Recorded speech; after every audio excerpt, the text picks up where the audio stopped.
La próxima bolilla que tenemos que estudiar entonces es la bolilla 9, que me habla de músculo estriado esquelético, del órgano muscular. Primero me habla de energía muscular, o sea, me está hablando del metabolismo del músculo. ¿De dónde sacamos entonces la energía necesaria justamente para el acoplamiento éxito contráctil que hemos estudiado en la bolilla 8, por ejemplo? ¿No?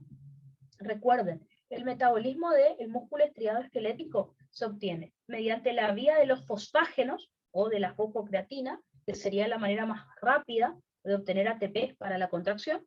En segundo lugar, el metabolismo anaerobio, que me genera un poco más de cantidad de ATP que este. Y después tenemos por último el metabolismo oxidativo, que es el que mayor cantidad de ATP produce. Recuerden que la fosfocreatina es un fosfágeno de la fosfocreatina es un fosfágeno de alta energía porque almacena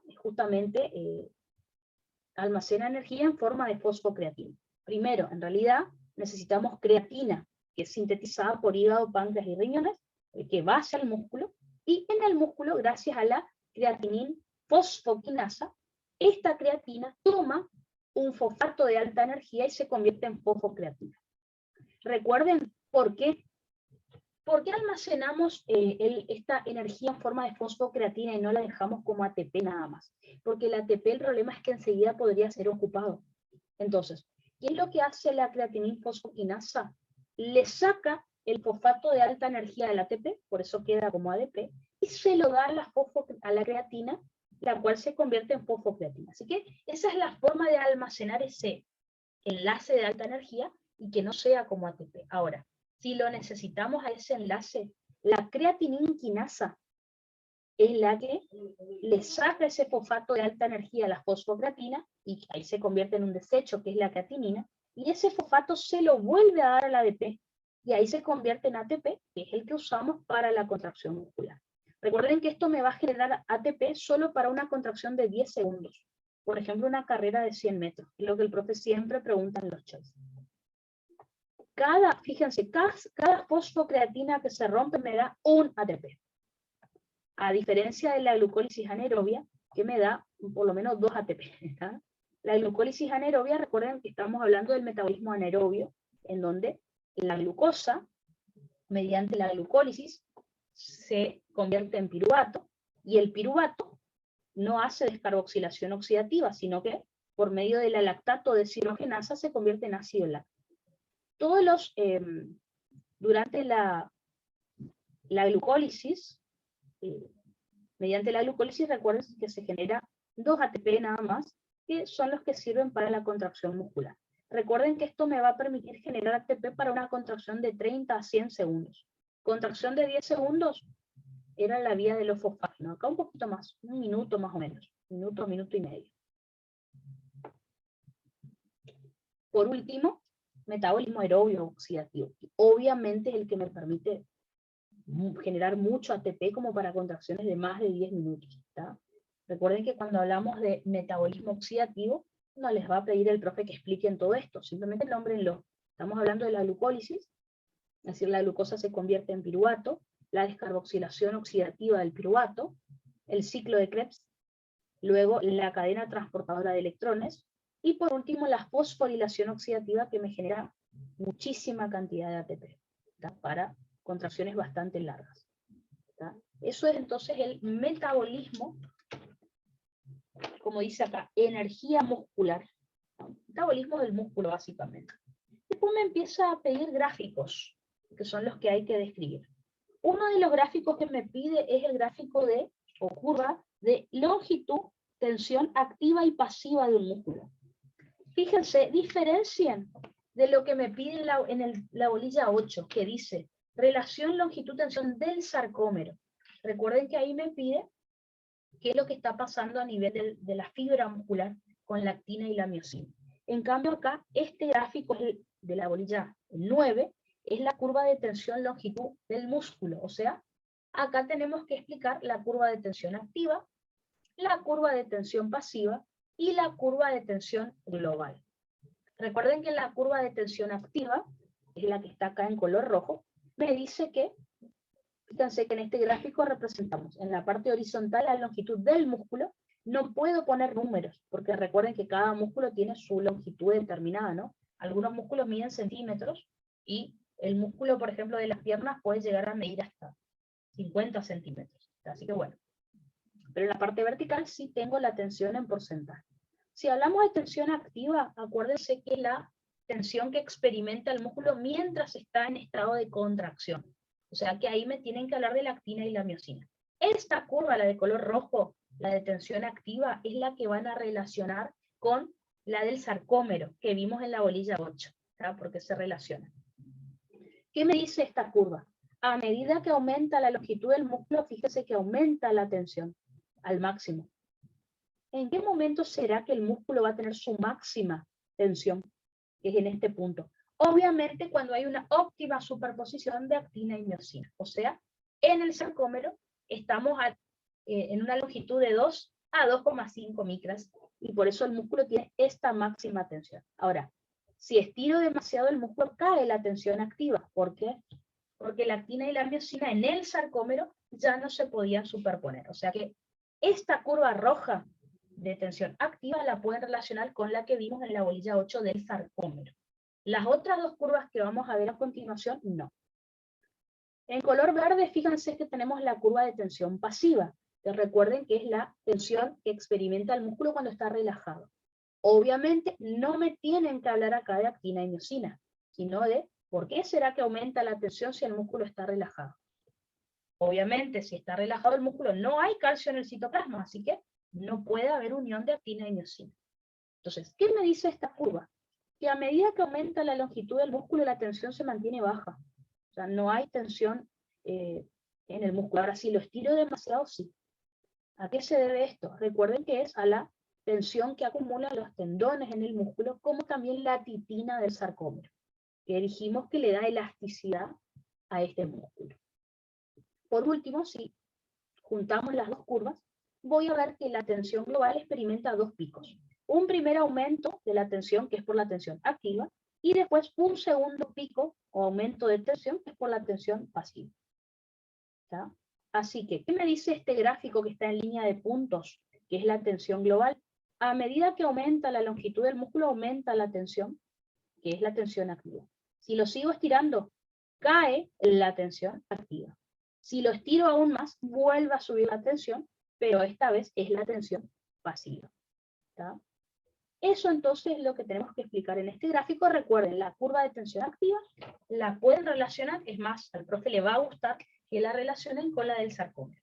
A medida que le expliquen esta curva, le dicen, bueno, en el sarcómero está pasando esto, profe, con la actina y la miosina. ¿Está? Y eso es lo que le gusta sobre todo. ¿Está? Bueno, y acá lo que estuvimos charlando recién. Otro gráfico, bueno, este está bastante bueno, es la relación fuerza-velocidad, que acá figura como carga-velocidad, es lo mismo. ¿Está? Gráfico de fuerza-velocidad o de carga-velocidad es lo mismo. ¿Qué era lo que me decía este gráfico? Fíjense que acá estamos relacionando la carga que soporta el músculo, o poscarga, que se expresa en kilogramos, y en la parte vertical la velocidad con la que se van a contraer las fibras del músculo esquelético. Lo que me dice este gráfico entonces es que a medida que aumenta la carga que tiene que soportar el músculo, disminuye la velocidad de contracción de las fibras. Siempre yo lo explicaba de manera muy fácil para que nos acordemos. Si yo esta es mi carga que tengo que soportar, fíjense qué rápido que puedo contraer y relajar mis fibras. Ahora, aumento la carga, esto más pesado. ¿Tá? ¿Lo puedo hacer? Sí, pero no tan rápido. Aumento la carga. Y acá, cuesta más, ¿no? A mayor carga que el músculo tenga que soportar, con menor velocidad se contraen las fibras musculares. Va a llegar un momento en donde la carga va a ser tanta, imagínense que yo quiero hacer pesa con esta mesa, y ya no voy a poder hacer, así que si la poscarga es máxima, ya no va a haber ya no va a haber acortamiento de la fibra, o sea que la velocidad va a ser cero. Si ya no se acorta la fibra, esto que era una contracción isotónica, que ya lo vamos a charlar enseguida, isotónica es que la tensión se mantiene igual, pero la longitud se modifica. Yo podía hacer acortamiento de fibras, ¿ven? Ahora, si vamos a suponer que esto es súper pesado, yo ya no puedo hacer acortamiento, pero estoy contrayendo el músculo, esto se convierte en isométrico. No se acortan las fibras, sin embargo, estoy produciendo tensión. Entonces, cuando la poscarga es máxima, ya las fibras se dejan de acortar, por lo tanto, la contracción isotónica pasa a ser isométrica. Por eso, justo también hay que explicar esto en esta bolilla. Entonces, una contracción isométrica máxima es cuando la que va a provocar la contracción, la velocidad de contracción cero, ¿no es cierto? Como dice acá, la velocidad de contracción cero se logra durante una contracción isométrica máxima. Ahora, ¿voy a llegar en algún momento a una velocidad máxima de contracción? No, porque para lograr una velocidad máxima de contracción necesitábamos una poscarga de 0 kilos. Acá en la Tierra no existe eso, porque aunque sea yo levanto el brazo, por más de que no esté cargando ningún objeto, tengo que levantar mi brazo en contra de la fuerza de gravedad y del peso de mis propios huesos y músculos. O sea, mi brazo es pesado también, entonces eso es una carga ya. No existe la velocidad de carga cero, por eso el gráfico está en línea de puntos acá, porque teóricamente debería ser así, ¿no? Pero bueno, en la Tierra no se puede probar, excepto que estemos en una cámara al vacío, por ejemplo. No, perdón, como en la NASA, donde no haya gravedad, pero bueno, no, normalmente no existe. Otro de los ítems que me pide acá es contracción isométrica, isocinética, isotónica y tetánica, ¿tá? Recuerden, como les comenté hace un ratito, la contracción isotónica, o también llamada contracción con movimiento o dinámica, es aquella donde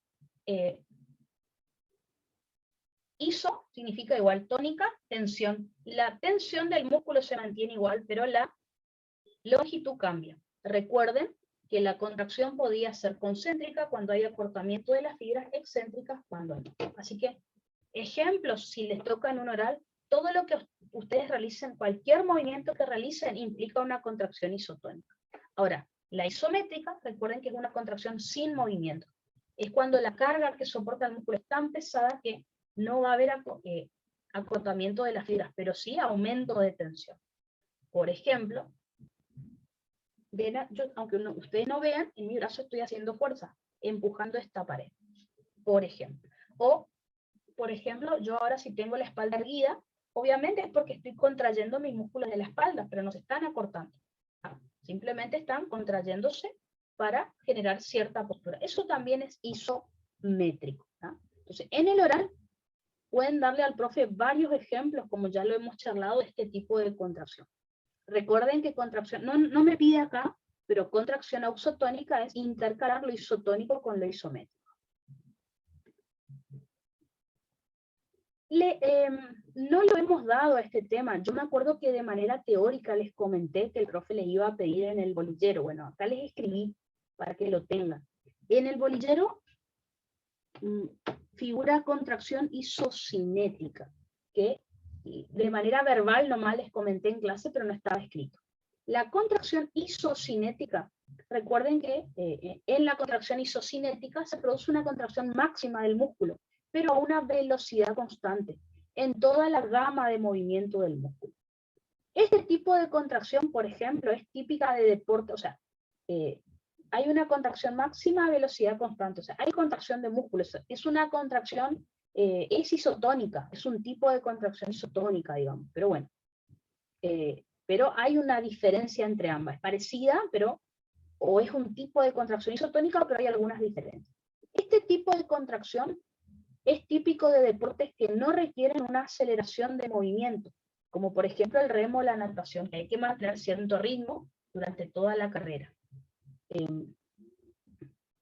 Para no confundirnos, debemos tener clara la diferencia entre contracciones isocinéticas y las isotónicas.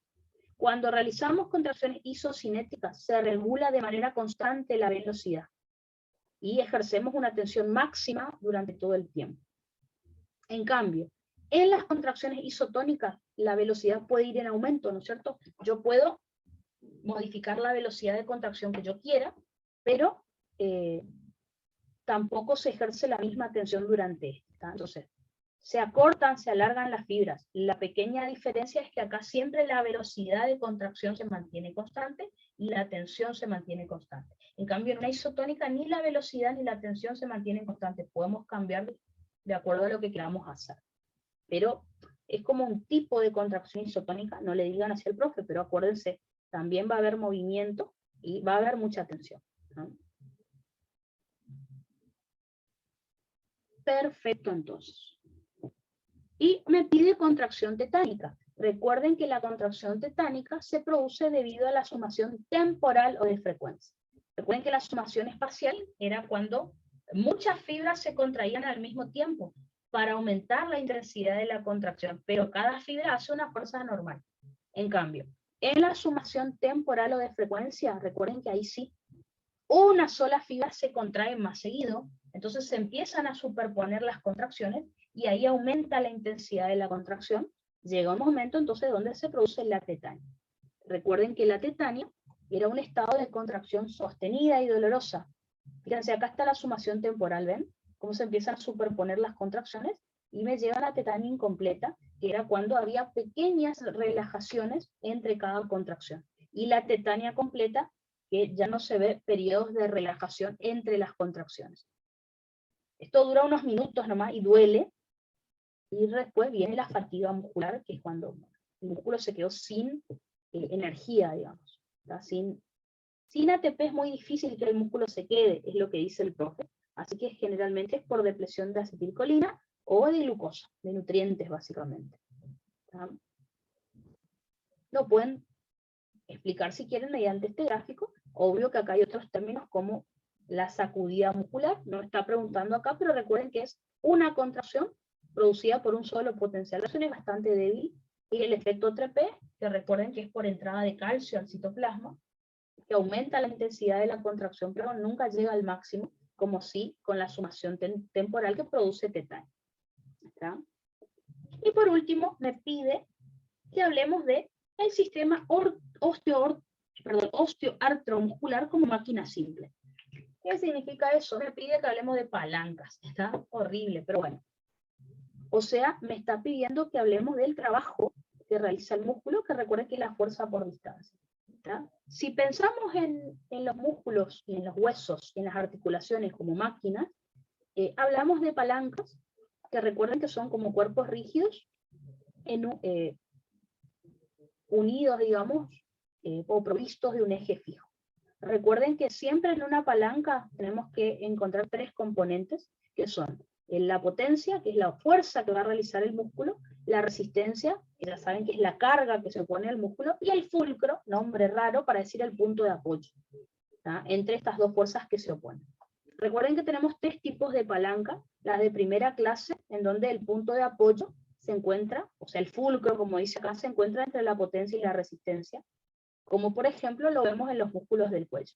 El profe le va a preguntar un ejemplo nomás, que es el que les dio en el apunte, así que no se preocupen tanto, el tema es más lo teórico, saberlo. Las palancas de segunda clase, recuerden que, fíjense, la resistencia está entre el punto de apoyo y la potencia, ¿no? Siempre que está en el medio es lo característico, digamos. Por ejemplo, los músculos de la pantorrilla, habíamos dicho, y las palancas de tercera clase, donde la potencia está entre el punto de apoyo y la resistencia. ¿Está? Por ejemplo, el músculo del brazo, por ejemplo, los bíceps. ¿Está? Eso básicamente es lo que hay que describir. Tranquilo, no les va a pedir, bueno, dame otro ejemplo que no sea este, no. ¿Está? No es como creo que en mecánica de las articulaciones en segundo año nos pedían esto, ¿está? Así todas las articulaciones, a ver qué tipo de palanca es, ¿no? Acá explíquenle lo teórico y denle el ejemplo que el profe les dio en el apunte y con eso está bueno. ¿Está? Así que vamos a dejar hasta ahí. Entonces, ahora en la tarde, recuerden, de 2 a 4 nomás, porque estamos re bien. Yo calculo que mañana ya terminamos con las bolillas, así que tranca. ¿Ah? Vamos a terminar ahora a la siesta, 2 horitas, con la bolilla 9, y si nos da tiempo ya hacemos otra bolilla más. Así que les dejo que descansen y seguimos a la tarde. Chusito.